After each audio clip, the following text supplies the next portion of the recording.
الحمدللہ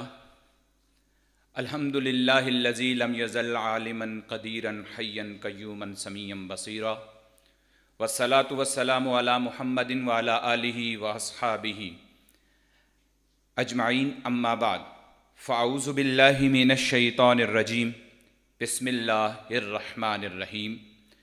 اینما تکونوا یدرککم الموت ولو کنتم فی بروج مشیدہ۔ آمنت باللہ صدق اللہ مولانا العظیم وصدق رسولہ النبی الکریم ونحن علی ذلک لمن الشاہدین والشاکرین والحمد للہ رب العالمین۔ ببرکت ان اللہ وملائکتہ یصلون علی النبی یا ایہا الذین آمنوا صلوا علیہ وسلموا تسلیما۔ اللہم صل وسلم علی سیدنا و نبینا و مولانا محمد وعلی آل سیدنا و نبینا و مولانا محمد وبارک وسلم وصلی علیہ۔ الصلاۃ والسلام علیک یا سیدی یا رسول اللہ وعلی آلک و اصحابک یا سیدی یا حبیب اللہ۔ اللہ تعالیٰ کی انگنت لاتعداد تعریف و توصیف نبی مکرم تاجدار دو عالم صلی اللہ علیہ وآلہ وسلم کی خدمت اقدس و اطہر میں ہدیہ درود و سلام، عقیدت و محبت پیش کرنے کے بعد، واجب الاحترام سامعین و ناظرین، پروردگار عالم کا بے حد شکر و احسان ہے کہ اس نے رمضان المبارک کی ان بابرکت ساعتوں میں ہمیں قرآن و حدیث سمجھنے سمجھانے کی توفیق عطا فرمائی۔ آج بھی حسب معمول ایک نئے عنوان کے ساتھ آپ احباب کے سامنے حاضر ہوں، اس دعا کے ساتھ کہ اللہ تعالیٰ مجھے حق بات کہنے کی اور ہم سب کو اس پر عمل پیرا ہونے کی توفیق عطا فرمائے۔ آج کا موضوع ہے موت کی یاد اور اس کی تیاری۔ موت کا ذکر اور اس کی تیاری۔ موت ہے کیا؟ کب آئے گی؟ کیا اس سے بچا جا سکتا ہے؟ اور اس کی تیاری جو لوگ کرتے ہیں وہ کس مقام اور مرتبے پر فائز ہوتے ہیں؟ موت ایک اٹل حقیقت ہے۔ اس کا آسان سا مفہوم ہم مسلمانوں کے ہاں یہ سمجھا جاتا ہے کہ روح کا جسم سے الگ ہونا موت کہلاتا ہے، یعنی عالم اجسام سے عالم برزخ میں منتقل ہونا یہ ایک موت ہے۔ موت کے سبب سے ایسا ہوتا ہے۔ یہی وجہ ہے کہ جب کوئی دنیا سے رخصت ہو جاتا ہے تو عام طور پہ ہمیں جو سننے کے لیے لفظ ملتا ہے وہ انتقال ملتا ہے۔ تو انتقال کے اندر ہی اس کی حقیقت موجود ہے کہ یہ فنا ہو جانے کا نام نہیں ہے، مٹ جانے کا نام نہیں ہے، بالکل سلسلے کے ختم ہونے کی خبر نہیں دے رہا، بلکہ یہ ایک جہان سے دوسرے جہان میں منتقل ہونے کا تذکرہ کر رہا ہے۔ قرآن مجید فرقان حمید کی ہر آیت کے عین مطابق بندہ مومن کا عقیدہ ہونا ضروری ہے۔ میں نے سرنامہ کلام کے طور پر جو کلمات پڑھے ہیں قرآن مجید فرقان حمید سے، ان میں غور و فکر کرتے ہیں اور ہم سب کا عقیدہ اس کے مطابق ہے اور ہونا بھی چاہیے۔ اینما تکونوا یدرککم الموت، تم جہاں کہیں بھی ہو تم کو موت پا لے گی۔ ولو کنتم فی بروج مشیدہ، خواہ تم مضبوط قلعوں میں کیوں نہ ہو یا قلعوں میں ہو، تمہیں موت آ پکڑے گی۔ آیت کا مفہوم اور آیت کا معنی ہمیں ایک عقیدہ دے رہا ہے کہ انسان اپنا ڈیفینس کرے، انسان احتیاط کرے، انسان بیماریوں کی صورت میں علاج کرے، لیکن بندہ مومن کا یہ عقیدہ ہونا ضروری ہے کہ مضبوط گھر، مضبوط حصار، مضبوط قلعے اور مضبوط دیواریں میرے لیے اوٹ کا کام تو کر سکتی ہیں، لیکن موت سے کسی صورت میں بچا نہیں سکتی۔ کیوں؟ قرآن مجید فرقان حمید کی آیات ہی اس پر شاہد ہیں، اور دیگر غور و فکر کرتے ہیں تاریخ کے اعتبار سے حدیث رسول عربی میں تو یہ بات بالکل عیاں ہو جاتی ہے۔ کون نہیں جانتا کہ حضرت خالد بن ولید رضی اللہ تعالیٰ عنہ جذبہ جہاد میں کتنا سرشار تھے اور آپ کتنے معرکوں میں شریک ہوتے ہیں، لیکن جب موت آتی ہے تو بستر پر تبھی موت اپنے خالق کے حضور دنیا سے رخصت ہو جاتے ہیں۔ اگر جہاد اور تلواروں سے ہی موت آنا ہوتی تو یقینی سی بات ہے ان کا جہاد میں جانا ان کے موت کا سبب بن سکتا، لیکن گویا قانون اور قاعدہ یہ میسر آ گیا کہ موت اگر مقرر وقت ہے تو بستر پر بھی آ جائے گی، اور مقرر وقت نہیں ہے تو میدان جنگ کے اندر بھی چلے جائیں تو موت نہیں آئے گی۔ قرآن مجید فرقان حمید کی آیات ہماری رہنمائی کرتی ہیں کہ وقت مقرر پر موت آئے گی۔ خالق کائنات نے ارشاد فرمایا فَإِذَا جَاءَ أَجَلُهُمْ لَا يَسْتَأْخِرُونَ سَاعَةً وَلَا يَسْتَقْدِمُونَ، پھر جب ان کا مقرر وقت آ پہنچتا ہے تو وہ نہ ایک گھڑی پیچھے ہو سکتے ہیں اور نہ ایک گھڑی آگے ہو سکتے ہیں۔ لا يستاخرون ساعة ولا يستقدمون، یہ الفاظ غور و فکر کی دعوت دیتے ہیں۔ میں نے پہلے بھی کہا توکل اللہ تعالیٰ کی ذات پر تدبیروں کا اختیار کرنا ضروری ہے اور کیا جائے، لیکن غور و فکر کی دعوت جس طرف ہے وہ وقت مقرر کے متعلق عقیدہ، یقین، نظریہ یہی ہونا چاہیے۔ کوئی بھی موت سے کبھی بھی نہیں بھاگ سکتا۔ ہمیں چاہیے ہم کلام مقدس میں غور و فکر کریں۔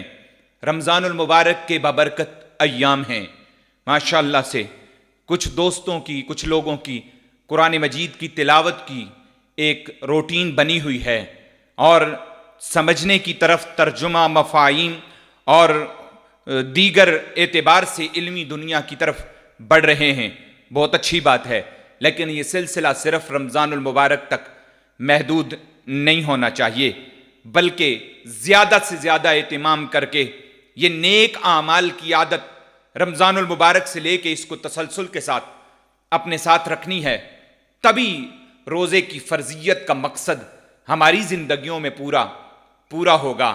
موت سے کسی صورت میں بھاگا نہیں جا سکتا۔ قرآن مجید فرقان حمید خوبصورت انداز میں بیان کرتا ہے قُلْ إِنَّ الْمَوْتَ الَّذِي تَفِرُّونَ مِنْهُ فَإِنَّهُ مُلَاقِيكُمْ، آپ کہہ دیجئے، یعنی نبی مکرم تاجدار دو عالم صلی اللہ علیہ وآلہ وسلم کو کہا جا رہا ہے، قُلْ آپ کہہ دیجئے إِنَّ الْمَوْتَ الَّذِي تَفِرُّونَ مِنْهُ، جس موت سے تم بھاگ رہے ہو، تفرون بھاگ رہے ہو، منہ فإنہ ملاقیکم، اس سے وہ تمہیں ضرور پیش آنے والی ہے۔ ملاقی لقاء سے ہے، یعنی اس موت سے تمہاری ملاقات ضرور ہونے والی ہے۔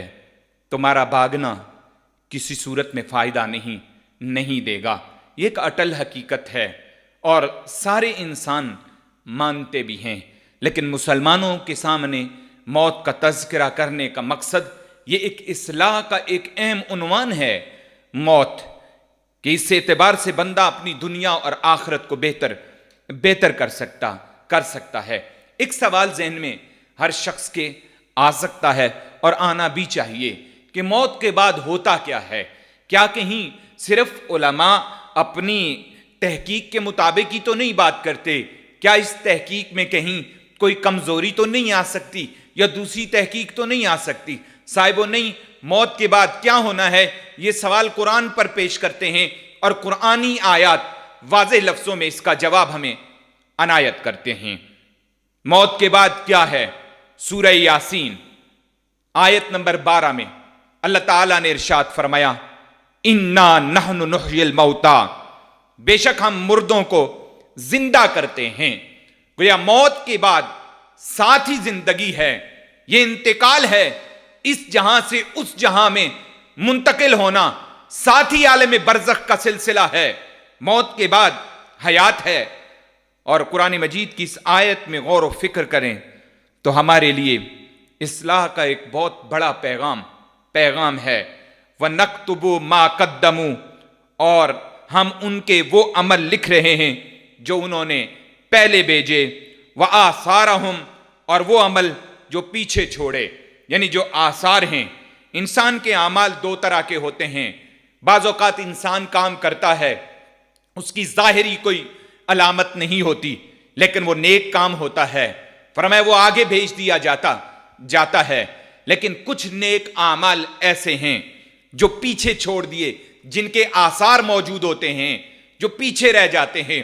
علماء نے اس آیت کی تفسیر میں جہاں پر صدقہ جاریہ میں دیگر چیزوں کا تذکرہ کیا ہے، وہاں پر مسجد کی طرف اٹھنے والے قدموں کے نشانات کا بھی تذکرہ کیا ہے۔ خالق کائنات نے ارشاد فرمایا، ہم مردوں کو زندہ کرتے ہیں اور سب کچھ لکھ رہے ہیں، جو تم آگے چھوڑ کے بھیج رہے ہو اور جو تم پیچھے چھوڑ کے جا رہے ہو۔ وَكُلَّ شَيْءٍ أَحْصَيْنَاهُ فِي إِمَامٍ مُبِينٍ، اور ہم نے گن رکھا ہے ہر چیز کو ایک روشن کتاب میں۔ خالق کے حضور ایک ایک سانس ہماری اور ایک ایک عمل ہمارا محفوظ ہے۔ وہ ہے کیا؟ ہم سب غور و فکر کر لیں، کہیں کمی ہے تو اللہ کے حضور استغفار توبۃ نصوحہ کی جائے، اور نیک اعمال ہیں تو اس پر سجدہ شکر بجا لا کے ان نیک اعمال میں مزید بہتری لائی جائے۔ آخری عشرہ ہے، رمضان المبارک کے ایام گزر گئے ہیں، بس یہ چند دن باقی ہیں۔ ان لمحات میں ہم نے کوشش کرنی ہے کہ پہلے جو کمی رہ بھی گئی ہے، اب اس کمی کو پورا کرنے کے لیے ایسے اخلاص کے ساتھ، اتنی محبت کے ساتھ، اتنے عشق کے ساتھ خالق کے حضور عبادات سر انجام دیں، خالق کے حضور حسن اعمال سر انجام دیں کہ وہ ہمارے لیے کامیابی کا سبب بن جائے، اور جہنم سے آزادی کے عشرے میں ہم سب کو جہنم سے آزادی کا پروانہ مل جائے۔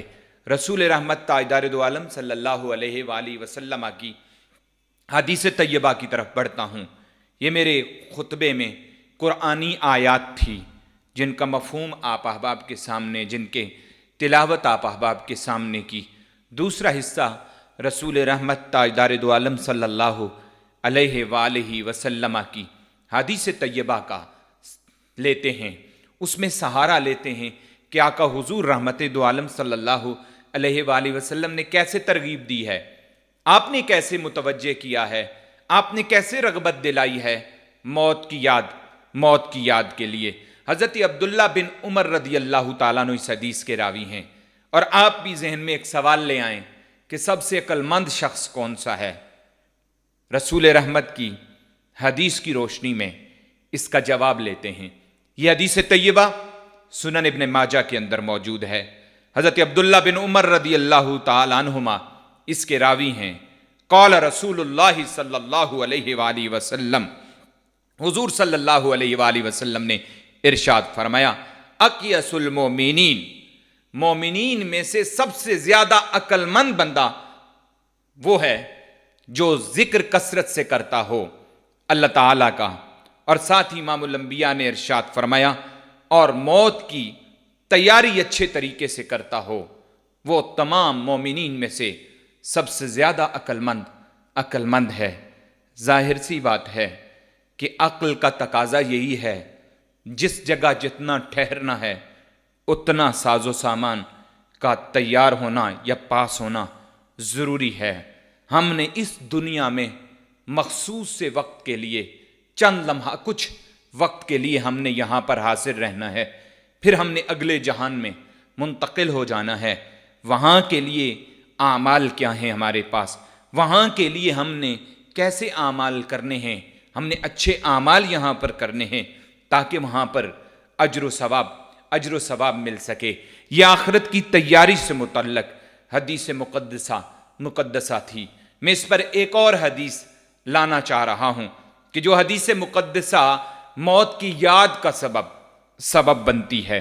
حضور صلی اللہ علیہ وآلہ وسلم نے موت کی تیاری اور اس کے یاد کرنے کا خاص اہتمام دیا اپنی امت کو۔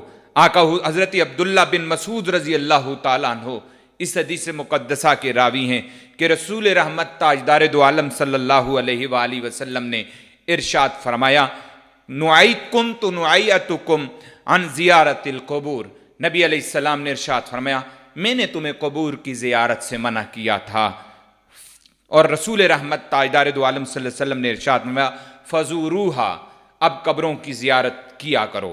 قبروں کی زیارت فائدہ کیا دے گی؟ آقا حضور نے ارشاد فرمایا تزاہد فی الدنیا، یہ دنیا میں تمہیں زاہد بناتی ہے، یعنی دنیا سے تمہاری رغبت کم ہوگی، تم میں زہد آئے گا۔ وَتُذَكِّرُ الْآخِرَةَ، اور آخرت کی یاد دلاتی ہے۔ بندہ قبروں کی زیارت کرتے ہوئے یہ سوچے ہم سے زیادہ مالدار لوگ یہ تھے، ہم سے زیادہ صلاحیتوں والے لوگ یہ تھے، نہیں تو تاریخ میں ان شخصیات کو یاد کر لے جن کے پاس سب کچھ تھا لیکن پیچھے رہ گیا سب کچھ۔ کام انہیں وہی آنا ہے جو انہوں نے آخرت کی تیاری کے سلسلے میں حسن عمل کی دولت اختیار کی۔ حسن عقائد اور حسن اعمال کا ہونا بندے کے لیے دنیا و آخرت میں کامیابی کا سبب بنتا ہے۔ میں رسول رحمت تاجدار دو عالم صلی اللہ علیہ وآلہ وسلم کی چند اور حدیث کا سہارا لینا چاہ رہا ہوں کہ آقا حضور رحمت دو عالم نے موت کو یاد کرنے کے حوالے سے کیا ارشاد فرمایا۔ ایک دفعہ حضور سے عرض کی گئی یا رسول اللہ صلی اللہ علیہ وآلہ وسلم کیا شہداء کے ساتھ بھی کسی کا حشر ہوگا؟ کیا کسی کا حشر شہداء کے ساتھ بھی ہوگا؟ امام الانبیاء تاجدار دو عالم صلی اللہ علیہ وآلہ وسلم نے ارشاد فرمایا ہاں، جو شخص شب و روز 20 مرتبہ موت کو یاد کرے اس کا مرتبہ، اس کا حشر جو ہے وہ شہداء کے ساتھ ہوگا۔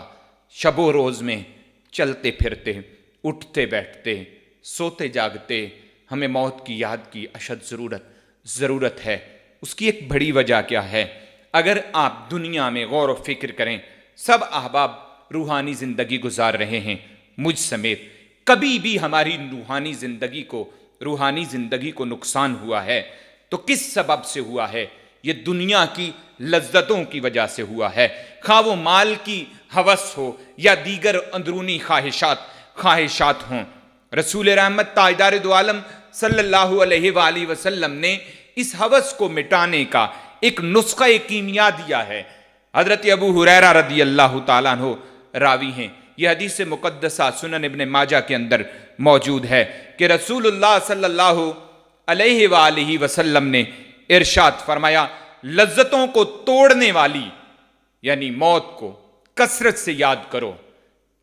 موت کی یاد لذتوں کو توڑتی ہے، اور ظاہر سی بات ہے جب یہ دنیا کی لذتوں کا سلسلہ کمزور ہوتا ہے تو آخرت کی طرف رجحان بڑھتا ہے، حسن اعمال بجا لانے میں کوئی مشکل درپیش نہیں آتی۔ اور اس پر میں آج اپنی گفتگو کے اس حصے میں تیسرا حصہ بھی شامل کرنا چاہوں گا۔ پہلے قرآنی آیات، پھر حدیث رسول عربی، آئیے غور و فکر کرتے ہیں اور حضرات اصحاب کبار اور بزرگان دین نے اس کے متعلق کیا ارشاد فرمایا۔ موت کی تیاری سے متعلق میں پہلا حوالہ لوں گا حضرت مولا کائنات تاجدار علم و حکمت مولا علی المرتضیٰ کرم اللہ وجہ الکریم۔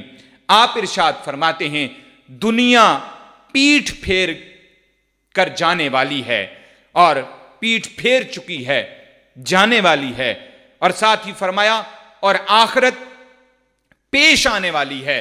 اور حضرت مولا کائنات نے فرمایا وَلِكُلِّ وَاحِدَةٍ مِّنْهُمَ الْبَنُونَ، فرمایا ان میں سے ہر ایک کے بیٹے ہیں، یعنی ہر ایک کے چاہنے والے ہیں۔ اور فرمایا فَقُونُوا مِنْ أَبْنَاءِ الْآخِرَةِ، تم بن جاؤ آخرت کے بیٹے، آخرت کے چاہنے والے۔ وَلَا تَكُونُوا مِنْ أَبْنَاءِ الدُّنْيَا، اور دنیا کے بیٹے نہ بننا، دنیا کے چاہنے والے نہ بننا۔ مولا کائنات کے جملوں میں غور و فکر کیجئے اور اصلاح کا خوبصورت پیغام ہے۔ آپ نے ارشاد فرمایا فَإِنَّ الْيَوْمَ عمل، آج کے دن عمل ہے، ولا حساب، اور حساب نہیں ہے۔ اگر آج ہی ہم سے حساب ہو تو کیا حشر ہو جائے ہمارا۔ مولا کائنات نے فرمایا آج کے دن عمل ہے اور حساب نہیں ہے، اور ساتھ ہی فرمایا وغدن، اور کل حساب ولا عمل، حساب ہوگا لیکن عمل نہیں ہوگا، یعنی وہ دار الجزا ہے، دار العمل نہیں ہے۔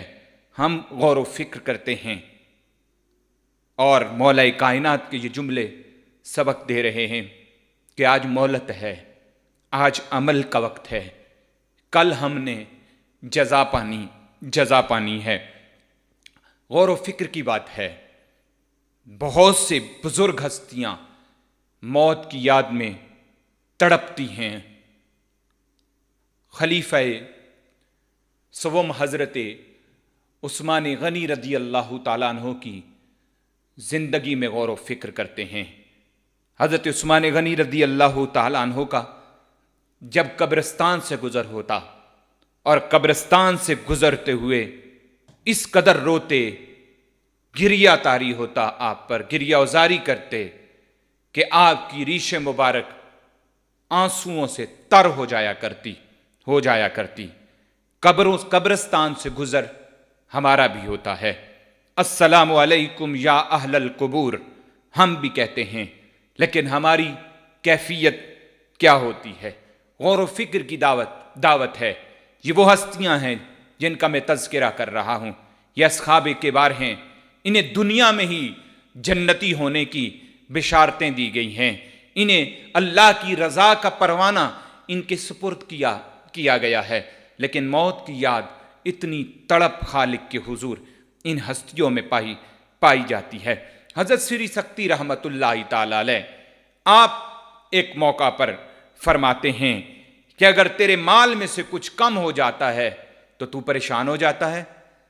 یہ قول پڑھتے ہوئے سنتے ہوئے مجھے ایسے لگا کہ یہ ڈائریکٹ ہم سے ہی بیان ہو رہا ہے اور خطاب ہو رہا ہے کہ دنیا کے مال میں سے کم ہو جائے تو تو پریشان ہو جاتا ہے، اور جو تیری عمر سے کم ہو رہا ہے اس پر گریہ ازاری کر۔